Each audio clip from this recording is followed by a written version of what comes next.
by Professor Christine Lemaitre, who is past Secretary for the Society of Back Pain Research, and also by myself, Nafis Anjara, President of the Society of Back Pain Research. When we recorded this, we were scheduled for a morning session, so apologies for my saying good morning to you. Welcome back. Please enter your comments and questions in the chat room as soon as you can, and we will try and pick them up and put them to our speakers. We welcome you to this session. Okay. Good morning, everyone. I am absolutely delighted to introduce a session on equality and diversity at BritSpine. My name is Nafis Anjara, President of the Society of Back Pain Research. This session, which aims to progress the question of equality and diversity, is assisted by the presence of three esteemed panel members, and I'd like to introduce them in turn. First is Sachin Ahuja, who's the current president of the British Association of Spine Surgeons, Huiling Kerr, who is a consultant spinal surgeon in Gloucester, and Deborah Eastwood, who is our current vice president of the British Association of Orthopaedic Surgeons. Without any further pause, I'm going to hand you over to Mr. Ahuja, who is going to be giving the first talk. Good morning, everybody. My name is Sachin Ahuja. I am a surgeon based in Cardiff. And I'm just going to talk about diversity and inclusion, something that's pretty close to most of our hearts and something that we've been working on as BAS over the past few years. So why do we need to consider diversity? So diversity isn't just categorizing things, but it's enabling people, it's enabling individuals to get their identities to work, getting different characteristics to work, bringing in the whole person. It's a lens for looking at and identifying, developing, advancing things for us and improving things. And it's generally, you can see around yourself in the NHS that we've got people from diverse backgrounds who work with us, and there is evidence to suggest that this has improved health and it's improved the experience of the staff and the patients because of the diverse nature of the organization that we all work in. And we also know that diverse groups outperform homogeneous groups, and there is need for cultural diversity and dexterity in our mobile workforce that we work in. And diversity actually is a fact, and inclusion in a way is a behavior if we look at the two different terminologies. So why do we need diversity? It maximizes creativity and innovation. It involves getting in diverse roles and diverse mentors who can help individuals. It actually identifies the service with the service users, right? So the clinicians and the staff who work in the service need to be, linking up with the users of the organization. It improves satisfaction. It's got, if you look at the workforce point of view, it is shown to have high productivity and low absence, and it is very relevant in the changing world that we live in, and improves the cultural competency and making people feel that they belong to the organization. So the way we look at it, diversity is a very big terminology where you could be diverse because of your ethnicity, of your religion, your sexual orientation, age, gender, health, geographic location where you come from. So if you look at this wagon wheel, there are multiple things that could make you diverse. And if you look at it, that's exactly what we come across with our colleagues day to day. So it's great to have that. And it's not just certain things that make things diverse. So it's not just about diversity itself. It's the perspective, it's the thought, and also the personality. And the unfortunate thing in most situations is the way I do it is right. So hire like me, right? Get somebody in who can do things like me because my way is the correct way. Everything else is on the highway. That's not perhaps right. And that's why if you have boards, if you've got executives, if you've got a committee, if you've got the diverse thought process, the diverse perspective, which brings in conflict in a good way, which is constructive, which challenges things, it challenges norms, challenges and questions things, which helps improve the status quo and facilitates improvement. So in a way, that mini-me syndrome is something that we need to be a bit mindful of and think perhaps that's not the right thing to do. So how did I get involved in it? Like I feel very proud to say this. Like in our current exec, we've got people from different backgrounds, different ethnicities, religion, and in a way, BAS in itself is very diversely rich. But there are a few shortcomings, there are a few shortfalls, which is what we need to improve, and we need to work together on this. And fortunately, Wheeling Care, who's our next speaker, did approach us, and she's currently sits on the exec as a diversity rep. And I've been attending some of the meetings organized by the BOA, and kindly Deborah Eastwood has kindly come over to speak to us about it as well. And BOA have done a lot of work on this. So we could learn from each other. We could learn from different societies and different organizations to see how we can improve things, because we can only improve and get better. Thank you.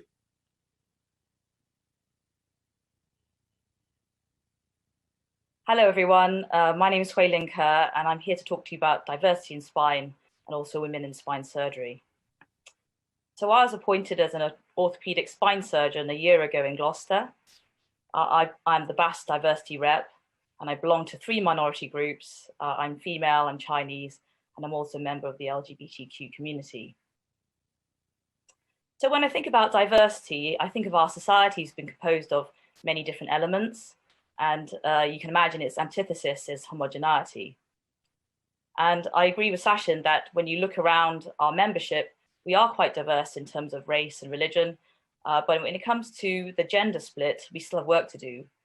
From these tables here, you can see that the BAS membership data from this year and BSS membership data from this year shows that only 4% of the consultant body in BAS are female, and 0% of active members in BSS are female. And also be aware that this is inferred data, as we are guessing what the gender is based on people's names, and we still have to ascertain what the real numbers are. So when thinking about why this may be in the 21st century, I want to share a couple of personal experiences that might give some of the membership an insight as to what it's like to be a female spine surgeon in terms of how you're treated. And there are 2 phrases here on the screen. Both of phrases were said about me or inferred at me in clinical environments by spine surgeons in front of other healthcare professionals. And the first phrase was said by a more junior colleague after a fracture stay in theatre, where it was said out of earshot, but it was definitely directed at me. And the second phrase was said by a senior colleague when I was a senior trainee, with a finger pointing at me on a ward in front of nurses. Now, although both phrases are quite different, my feeling is that they're underpinned by the people who said it, their personal unconscious biases. And although I don't consider them bad people, unconscious biases are present in all people, and we have to think about them to make sure that we don't behave in ways that make other people uncomfortable. And although these are 2 separate phrases that were based on me, I have to say these aren't isolated incidents. When I get together with other female surgeons, we often have these kind of stories to talk about and swap. So when we think about what is unconscious bias, it is the predictable pathway your brain will take when you close your eyes and you try to imagine or visualize something. And as you can imagine, this is due to what you're exposed to in your life. And so if you've only ever met male Caucasian surgeons, you might, when you think of a surgeon, you might imagine a male Caucasian person. And therefore, this might lead you to the unconscious bias position, if you look at this photograph, to think that the man is the surgeon and the woman the nurse. Equally, unconscious bias led Luke Skywalker to believe that Yoda wasn't capable of controlling the Force. And for someone like me, who is small, female, and Chinese, you might think that the unconscious bias position would be that I am demure and subservient, and therefore it's easier to call me a minion than if I was a tall Caucasian male.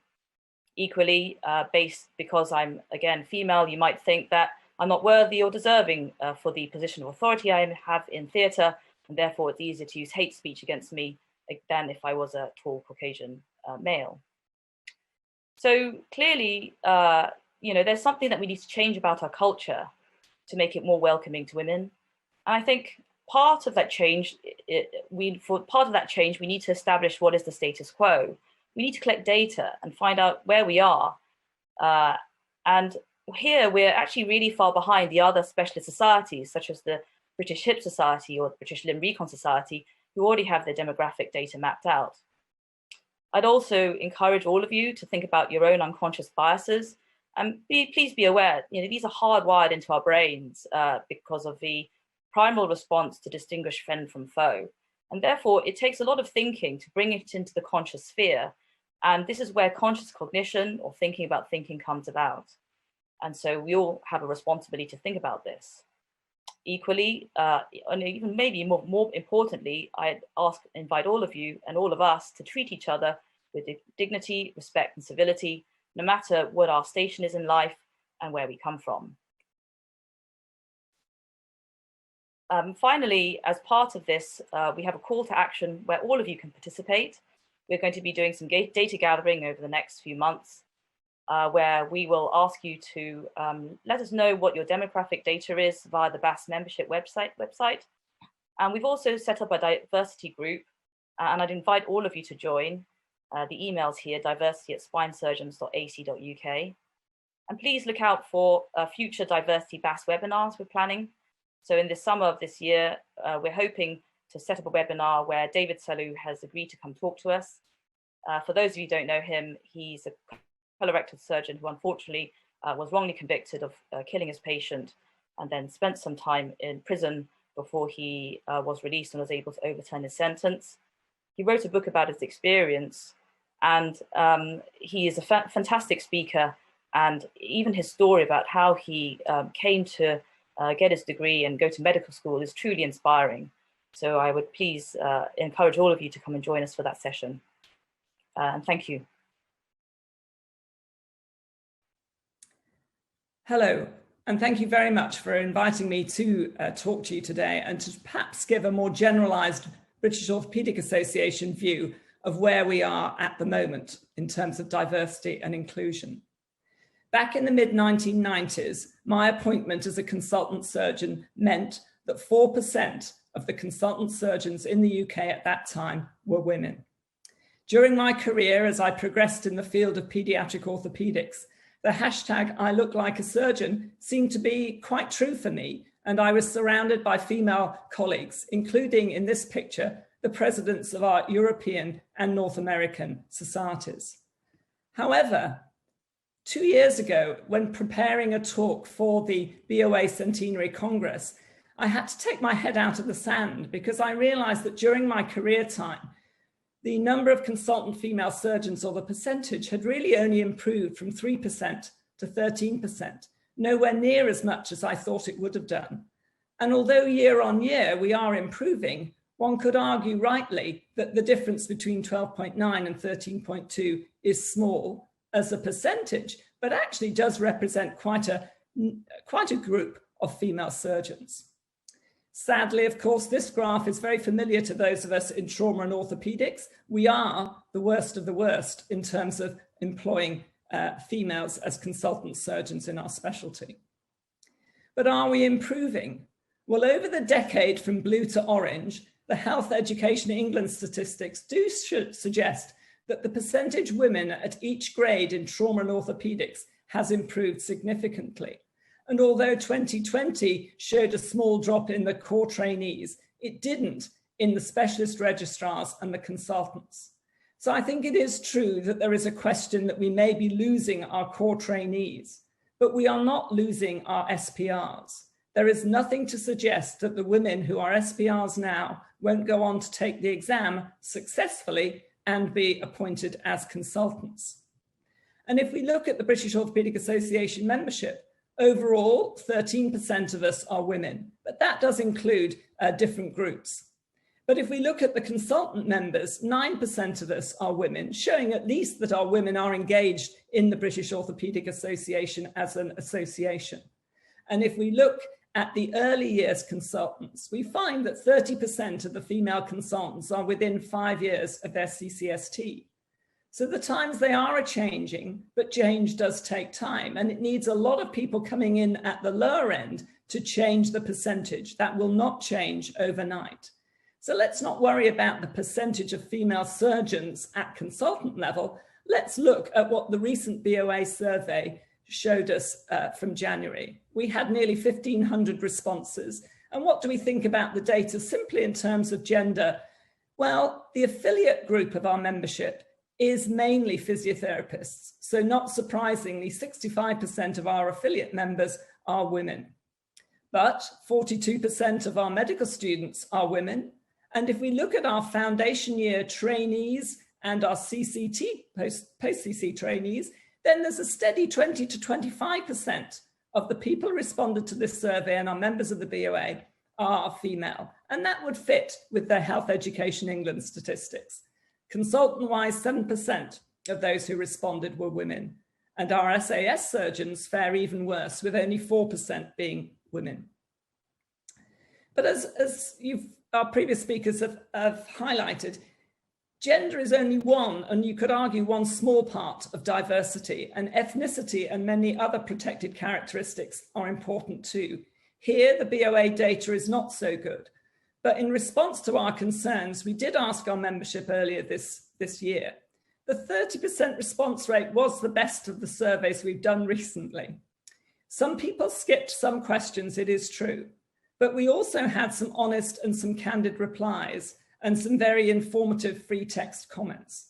And I feel that we've got a much more clear idea of who we are as an orthopaedic association.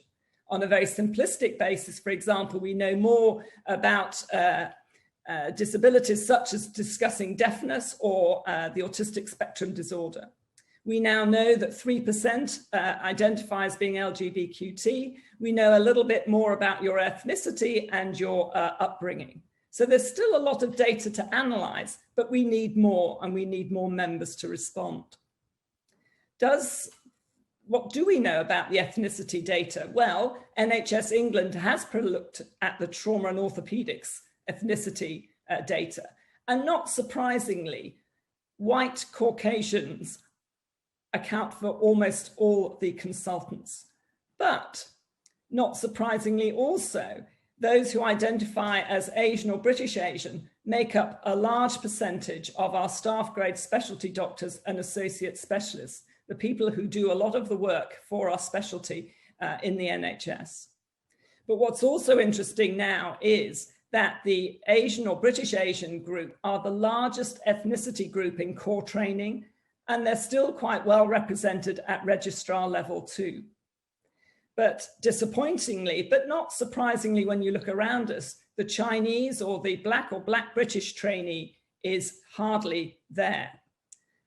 And that's perhaps not surprising when you look at the GMC data looking at the medical school entrance and their ethnicity. The data is really only good for 2016, which shows that the proportion who are white is decreasing. There's a significant proportion who are British Asian or Asian, and very few who are Black or British Black.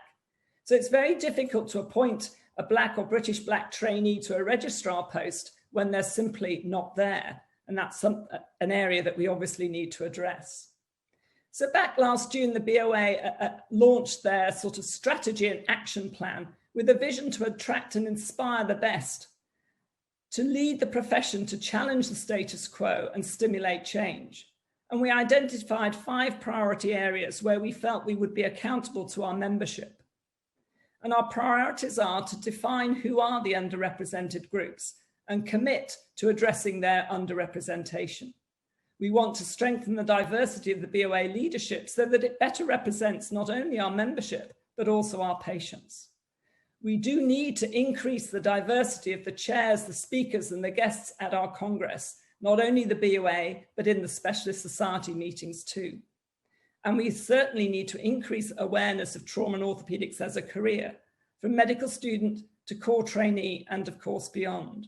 and then maintain their interest and provide support, perhaps by increasing participation, because engagement is the key. Because we are all now talking about diversity and inclusion, but what I'm really wanting from you is engagement.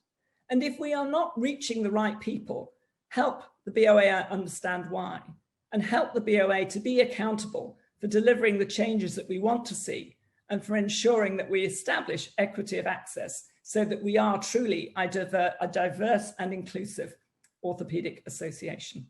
Thank you.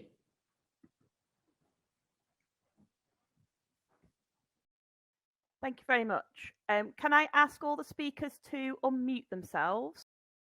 If people have got other questions, please do pop them in the chat and we'll try and voice those. So we've got about 10 minutes left for discussion. So we should have plenty of time for discussion through this really interesting topic. I'd just like to point out as well that whilst the perspectives from the speakers are from the clinical perspective, there is these issues within the research areas as well. So I do see a number of attendees from the research community. So if you have areas that you want the panelists to reflect on, please do raise those as well. So I'm going to start off with a question from Rapal. What's the suggestion to widen the group? How do we facilitate change in mindset? So I don't know if Hugh Lee, if you want to sort of target that first of all, maybe towards those people that mentioned some of those comments that you're raising. And thanks, Chris. Hello, can you hear me?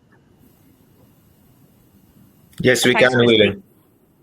So you cut out a little bit, but from what I gather, you said the question is about how do we start about changing the mindset of our orthopedic community. Well, I think the first step really is to talk about it. This is why events like this are so important, to bring it to the fore and get people talking about diversity and encouraging each other to be welcoming to people from all backgrounds and all races, genders, religions, etc. The second step is to actually work out where we are so that we can make changes and increase the equality in our societies.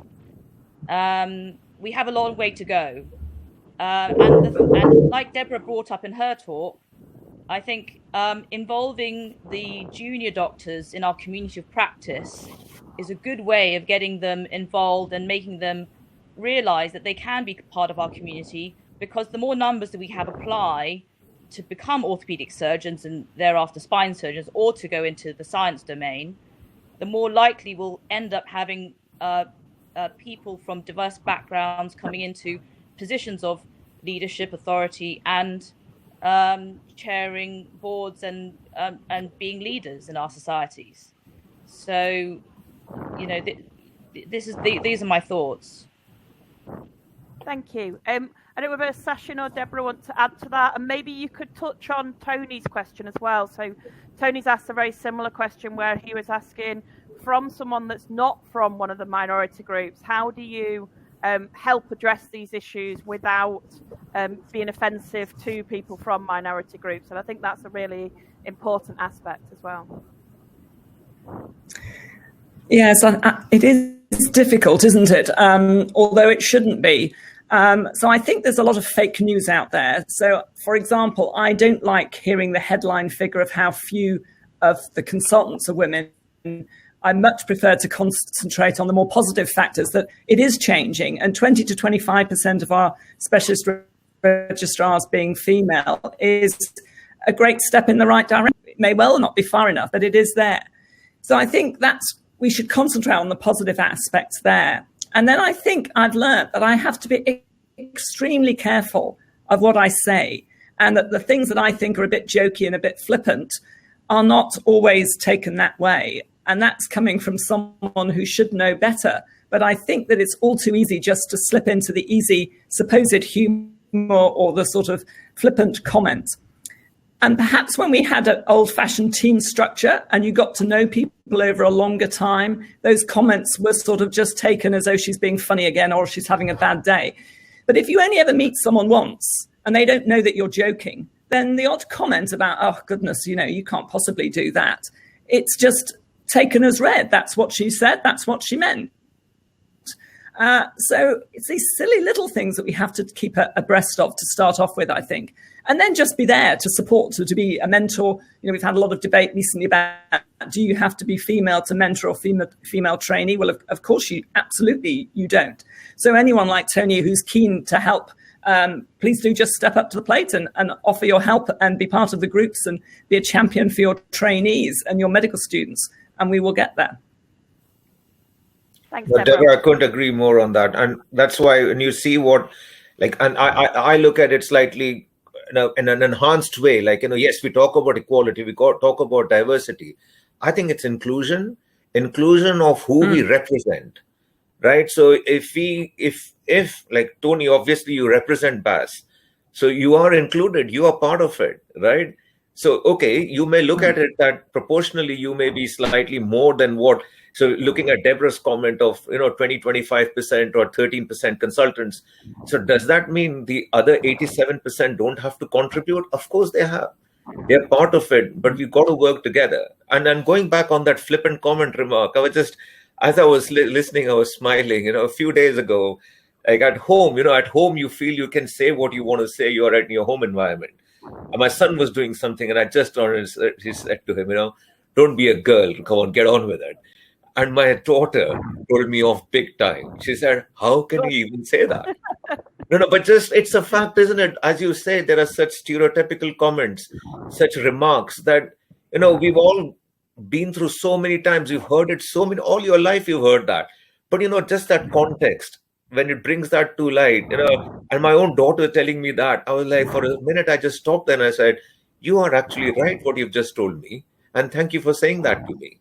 Sorry, it's just a very personal experience that I came across, which was quite funny at the time. Thank you. Christine? Yep. May I bring up a personal story once more about my positive experience that led me into spine surgery? Yeah, definitely. Back in 2017, I gave a presentation again for BritSpine on diversity. And there I talked about how the person who helped me capture my imagination for spine surgery was Mike Revitt. And, when I first met Mike, it was in theatre, and I went there quite anxious. It was my first day working with him as an SHO. And he literally took me under his wing. He invited me to get scrubbed, stand next to him on a platform, gave me the monopolar diathermy, and showed me how to dissect the spine. And it was just that one instance that really, I suppose, bought my loyalty for spine for the rest of my life. It captured my imagination. I had trust from this guru of spine surgery, and I'll never forget it. Since then, I've always tried to pay it forward so that whenever I've had a junior doctor or even a medical student come to my theatre, I give them the same kind of respect and acknowledgement. So that they are invited to work with me and be included, as Sachin said, included in this culture, in our community. And I think this is how we can help our junior doctors and medical students every day when they come to our clinics, when they come to our theatre, give them the respect and acknowledgement they need. And we'll fire their imagination. We've got a couple of minutes left. There's a couple of questions around. I think, Christine, we're almost actually out of time because we need to go on then. One last question. It was just so there's a couple of questions around unconscious bias, and obviously there's training available for individuals. But there's an interesting question and perspective from Naveen, who said about unconscious bias often attributes implicit bias to individuals. However, there's an issue of institutional bias, which is not simply a sum of individual bias. Does institutional culture and structures require change rather than just individuals? So I'd just like a very short response, really, from each of you, really, in that last minute.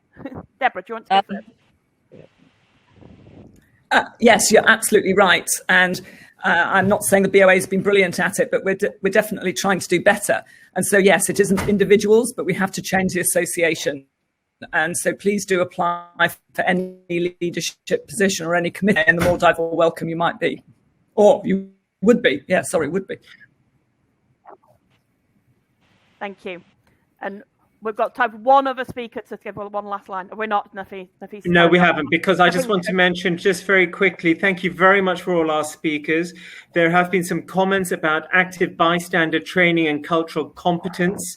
And also Steve Vogel has asked us to make people aware that there are tests offered about implicit bias projects by Harvard University, and the website that he's mentioned has been put onto our resources page. So if when you go to the main lobby, you go to the resources page, you can actually help by participating in the work that they're doing. I think I just wanted to wrap up by saying that can I just say one little thing? Sorry, quickly. Go on, Sachin. Yes. The institution is made of individuals, and we can make a difference. In the same way as training, we've got to each of us take one opportunity at each stage when it comes to try and change things. In the same way with equality and diversity, we want to do the same. Thank you very much for Hui Ling, Sachin, and Deborah. To Christine and myself, thank you very much. Enjoy your break. Remember that we will all be in the chat rooms after this. So if you want to come and catch us later, that's where you'll find us. Thank you very much. Thank you.